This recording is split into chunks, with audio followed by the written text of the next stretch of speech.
ओम शांति। आज की शिक्षाप्रद कहानी का नाम है परमार्थी संत। हम सब ने बहुत प्रसिद्ध तरुवल्लुवर जी संत का नाम तो सुना ही है। उनके जीवन की मैं एक घटना सुनाने जा रही हूँ और ये जो मिसाल है वो बहुत वर्ष पहले का है, जबकि दुनिया के अंदर बहुत सस्ताई थी। उन दिनों में संत जी साड़ी बेचने का काम करते थे। जिस गांव में वो रहते थे उनका स्वभाव ऐसा था कि उन्हें कभी गुस्सा नहीं आता था।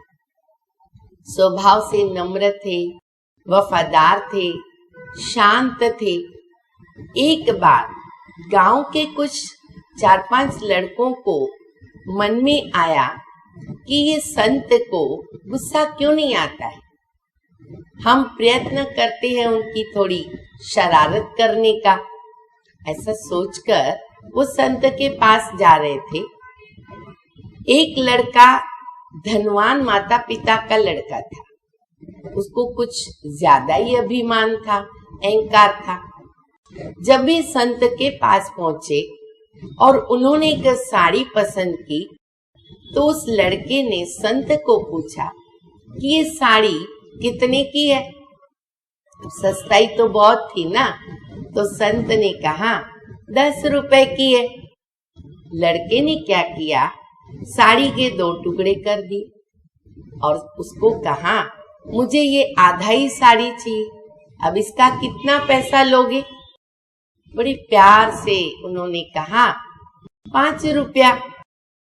लड़के ने फिर क्या किया, फिर वापस उसका 2 टुकड़ा कर दिया जानबूझ करके और फिर उनको कहा अभी बताओ इसका तुम क्या दाम लोगे। बड़ी शांत स्वभाव वाले संत ने कहा 2.5 रुपया लूंगा।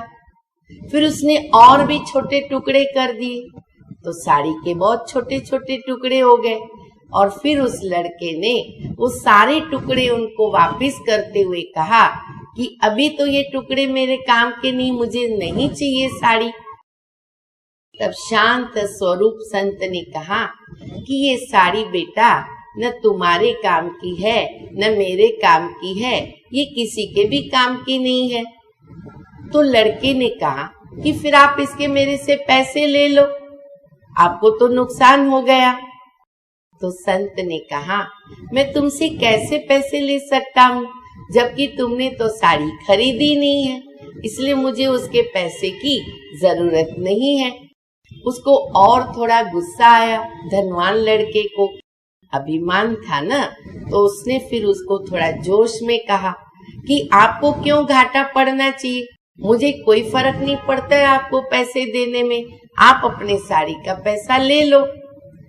तब फिर से संत ने प्यार से कहा बेटा तुम ये घाटा पूरा नहीं कर सकते हो रुपए दे करके, क्योंकि किसान ने बहुत श्रम करके कपास पैदा किया, फिर मेरी पत्नी ने बहुत मेहनत करके वो काता रुई बनाया, उसको बुना, फिर मैंने रंग चढ़ाया, इसके ऊपर बहुत मेहनत की गई है और अब ये मेहनत हमारी कोई काम रंग नहीं लाने वाली है, इसलिए मैं रुपए नहीं ले सकता हूँ।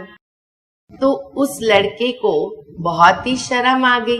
वो उनसे माफी मांगने लगा, पाँव पड़ने लगा। तो बड़े प्यार से संत ने उसके पीठ पर हाथ फिराते हुए कहा कि देखो बेटा, चाहे तो मैं तुमसे ये रुपए ले सकता हूँ, ये मेरे काम आ सकते हैं, परंतु तुम्हारी जिंदगी का क्या, तुम्हारी जिंदगी का भी हाल ये साड़ी की तरह होने वाला है। जीवन तो एक ही बार मिली है, अगर ये जीवन तुम्हारी अहंकार में बीत जाएगी तो फिर ये दूसरी जीवन कहाँ से मिल सकती है। इसलिए अब तुम इसकी चिंता नहीं करो, तुम संकल्प करो कि आगे जीवन में मुझे कोई भी प्रकार का अभिमान न आना चाहिए।